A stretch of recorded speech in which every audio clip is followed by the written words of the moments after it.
비행기는 매우 위험한 교통수단이다. 아마 비행기를 두려워하는 사람들은 이렇게 생각할 것입니다. 하지만 통계에서는 정반대의 내용을 보여주고 있는데요. 통계에 따르면 비행기가 비행 중 추락할 가능성보다 교통사고로 목숨을 잃을 확률이 1000배나 높습니다.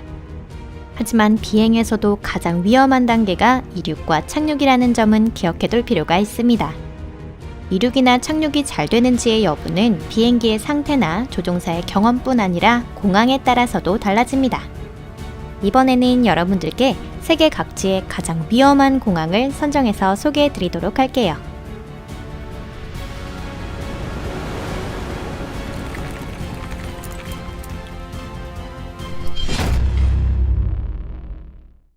지브롤터 국제공항.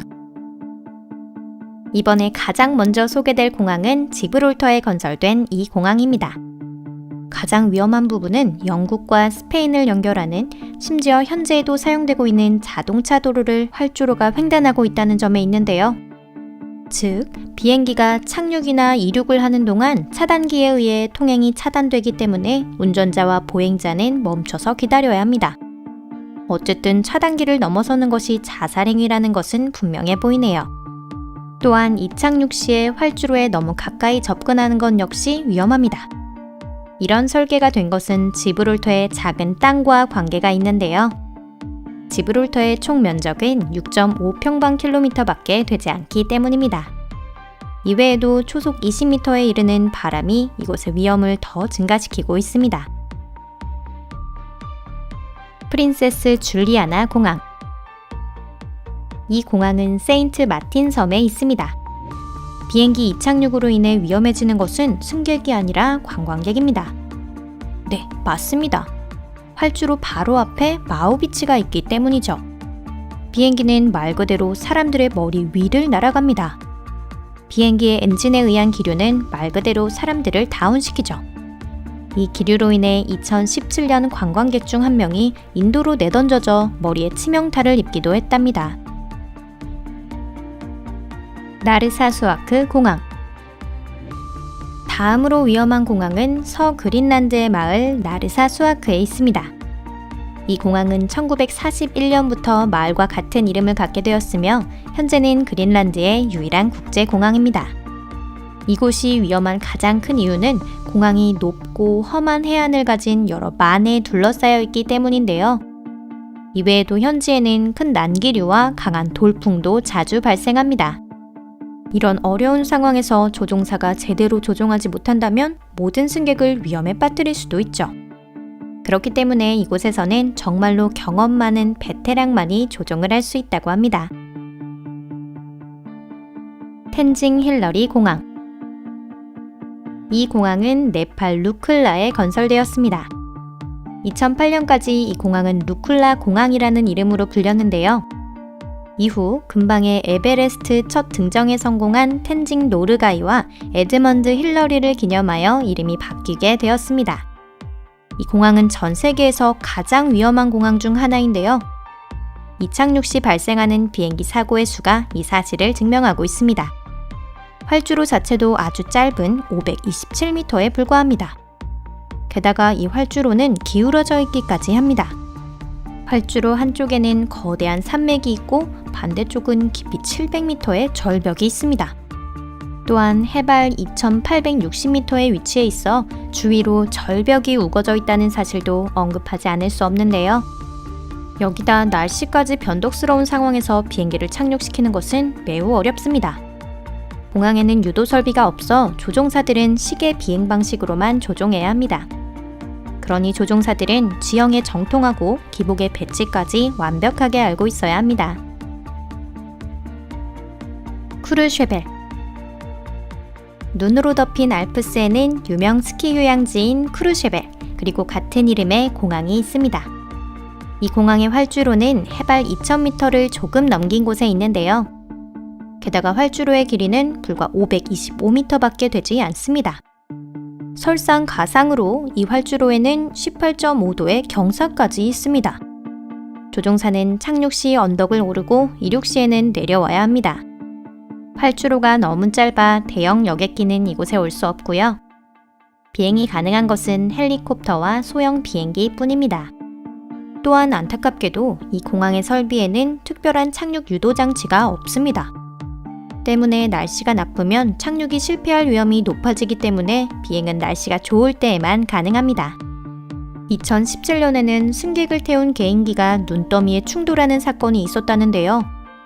이때 4명이 피해를 입었습니다. 이 사건 이후 특별한 교육 코스를 이수한 조종사만 이곳에서 조종을 할 수 있게 되었습니다.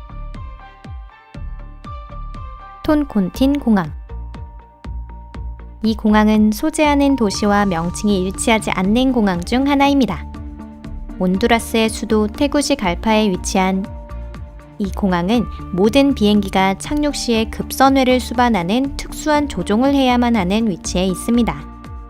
게다가 바위가 많은 지형 때문에 착륙은 더욱 복잡해집니다. 안타깝게도 이곳에서는 사람이 사망하는 사고가 있었는데요. 1989년 비행기가 착륙하면서 인근 산에 충돌한 것입니다. 이 사고로 131명이 목숨을 잃었습니다. 세인트장 비행장. 카리브해의 생 바르텔레미 섬에는 세인트장이라는 작은 마을이 있습니다. 다음으로 소개해드릴 공항이 바로 이 마을에 있어요.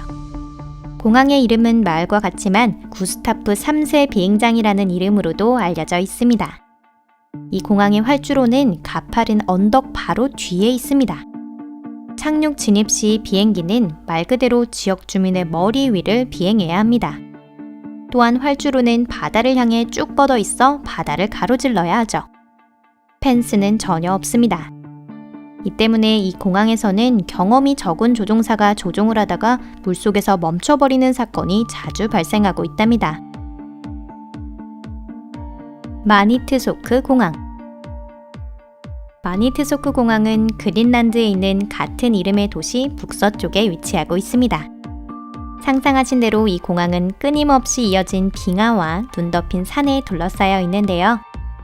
승무원에게 특히 위험한 것은 이 지역 특유의 기상입니다. 이곳에서는 매우 강한 돌풍과 난기류가 자주 발생한다고 해요. 활주로 자체도 수면 아래로 이어지는 절벽이 세 방향을 에워싸고 있습니다. 혹여라도 감속이 늦어진다면 비행기의 모든 승객에게 끔찍한 결과를 가져올 것입니다. 파로 국제공항. 마지막으로 소개해드릴 곳은 남아시아에 있는 파로 국제공항입니다. 전통에 따라 이 공항은 소재한 도시의 이름을 따서 붙여졌는데요. 공항은 해발 2200m의 계곡에 건설되었습니다. 이 공항은 사방이 산으로 둘러싸여 있으며 해발 5km에 이릅니다. 그렇기 때문에 비행기는 위험한 진입 각도에서 착륙을 해야 하죠. 전 세계에서 이 루트를 비행하는 것이 허용되는 것은 소수의 파일럿뿐입니다. 또한 조종사의 경험과 상관없이 모든 비행은 날씨가 좋을 때만 진행된다고 하네요. 수면 비상착륙. 아무리 위험한 공항이라도 수면 비상착륙보다는 훨씬 안전하게 착륙할 수 있습니다. 비상착륙은 항상 예기치 못한 상황이나 사고로 인해 발생하는데요. 긴급 착륙 성공 여부에는 많은 요인이 영향을 미칩니다. 그 중에서도 가장 중요한 것은 수면의 상태, 비행기의 기종, 그리고 파일럿의 기량입니다. 2009년 에어버스 A320의 기장 체즐리 설럼버거는 한 명의 희생자도 내지 않고 허드슨강에 착륙을 성공시켰습니다. 참고로 이 사고의 원인은 새떼와 충돌해 엔진이 고장났다는 흔한 이유였습니다. 오늘 영상은 여기까지입니다. 끝까지 시청해주셔서 감사합니다. 이번에 소개해드린 공항 중 가보신 곳이 있나요? 위험한 활주로를 가진 다른 공항에 대해 알고 계신다면 댓글로 꼭 알려주세요. 채널 구독과 좋아요도 눌러주시는 것 잊지 마시고요. 앞으로도 흥미로운 영상들이 여러분을 기다리고 있습니다. 그럼 다음 영상에서 뵐게요. 안녕히 계세요.